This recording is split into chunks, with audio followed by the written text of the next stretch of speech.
Oh, how'd you do this week? Not a very good week for me. Not a very good week. We won't talk about it, huh? We'll just talk about these guys out here, okay? Talk about the real bowling out here going on.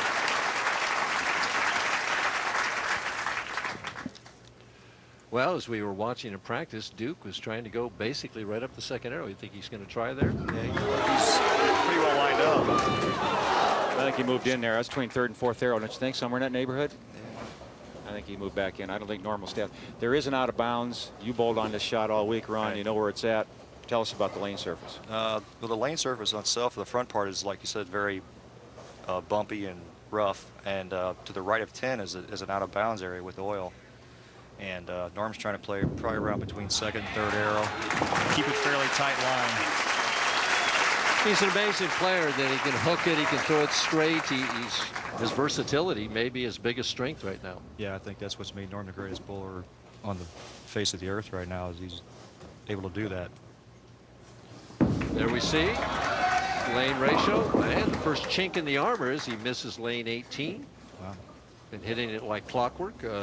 Lapse in concentration, or are they changing? A lot of times after you sit down, wait for the commercial break, you come back out, and that first shot's a little soft. Yeah. Could get it going again. Just a little soft for the speed there. I don't think the lanes have changed that much. Looked like he threw a little slow.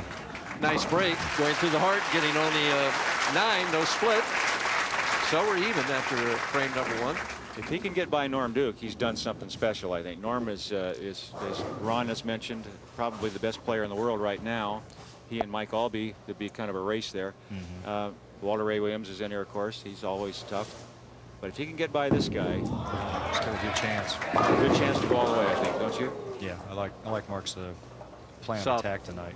Soft 10 there. You know, we talk about Walter Ray, and of course he's a world champion in 2 different sports. He's out competing in the world championships of horseshoe pitching right now, trying for about his 7th victory there, not counting the junior ones. He's incredible with those horseshoes. He's about a 90% ringer, so just unbelievable.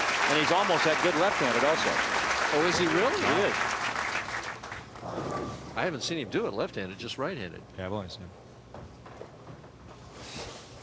All right, let's see where Norm is playing here. We'll get a look at him right here. That's about 15, yeah. Third arrow. I think he's going to continue to move in. I think he's right on the edge of the out of bounds, and if he stays there, even if he gets it back, the ball's going to be late. It's going to be behind the head again because of the oil down the lane. Here's another look at it. And watch the third arrow from the right. That's where his target is, and that's where the ball goes. Just outside of it, maybe Just the outside. 14 board, somewhere in that neighborhood, Ron. Yeah, right around 14th board. Getting it out to about 8 or 9. Yeah, somewhere. he may want to get a little bit deeper.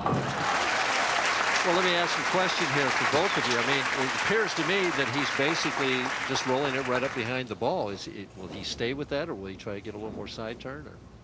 I think he's going to try and just stay around the pocket and try not to make any mistakes, because it's a tough condition where you got to make good shots and keep it on line. So Okay, we don't expect Mark to bowl another 250, huh? Let me ask, that's exactly what I was going to say. He just comes over, a guy shoots 250. Don't you think he has to be aggressive? I think he's playing the lanes completely wrong, and I've never seen him play them this long, this poorly. Now, this is, even though he's hit the pocket a couple of times, he's completely in the wrong area of the lane, in my opinion. This is a baby split, the 310. Shouldn't be that difficult for Norm. He's a very good spare shooter, obviously. He's got to go deeper on the lane. In my opinion, Ron, again, you played here. Yeah, I think he needs to be a little bit deeper, though. He's not quite as deep as he should be.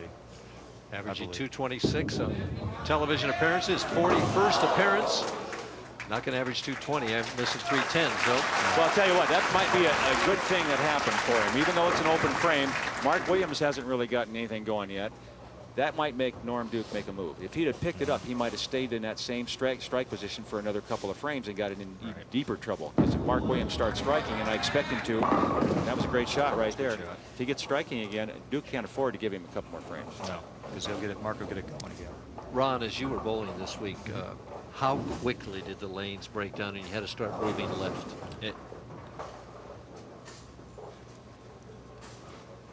happened pretty quick? On an average, yeah, it happened real fast. Yeah, ball skid, he almost missed it. Yeah. Good shot. A little more ball speed, and he gets the ringing 10. Yeah, that's a great shot. So we're still looking for our first strike in this second match right here. I still I feel very strongly that Mark Williams is lined up, and he's going to get it going shortly, and Duke can't afford to mess around with that outside line. He's got to go deeper. He's got to make better shots from a deeper position in the lane. To me, 4th arrow, somewhere in that neighborhood. I don't know if Norm's equipment's going to allow him to get that deep. I mean, he's throwing a ball that's really shiny and doesn't hook a lot, where Mark Williams has got a ball that's like it's... So is there a point on this lane condition you get in and the ball won't hit unless you got the right ball? It won't finish, yeah. It's...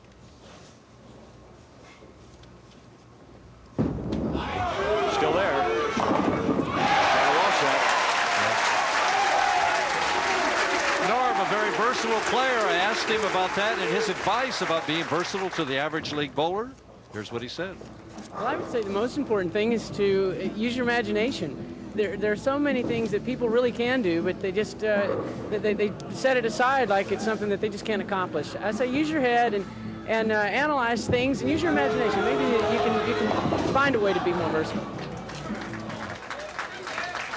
And right now, he needs to use a little of that imagination to figure out a way to hit this lane 17. Well, I talked to Norm before while they were practicing before we went on the air, and he said that lane 18 felt to him like it was almost walled up. I mean, he couldn't hardly. But 17 was going to be a real struggle. He felt that lane 17 was by far the more difficult of the two lanes. Like lane 17 in practice, he's hooking more than 18, and that's kind of what's happening with Norm right now. He's got 17 hooking more than 18. He looks like it's tighter for him. And was that a pattern during the week about left lane, right lane throughout the house? It seemed like the right lane. Was always tighter, and the left lane did hook more throughout the week. Mark Williams still searching for the first strike in game number 2. And, boy, both players now with baby splits. This could be a grind them out game, Earl. Yeah. I think as the players continue to bowl and the lanes go through some kind of a transition out there, it's going to change. They're going to have to go deeper on the lane. They've got to use more of that left side of the heads. Trouble.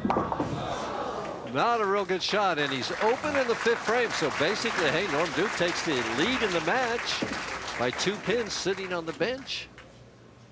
You know, this could be a 180 to 190 type game right here. Do you think, Yeah, it's... Ron, excuse me, in your opinion, do you think because Norm Duke has been so dominant in the last, say, 18 months, that here's Mark Williams, he's over here, he bowls 250, Norm Duke comes over, you think that applies a little more pressure to him? I think so. Yeah, 'cause, you know, Norm's an intimidator too, and he's good in that role. He'll play a little of that psychology routine, won't he? And there we see a replay of Mark Williams' strike on lane 17 in the 6th frame, trailing by 2 pins right now.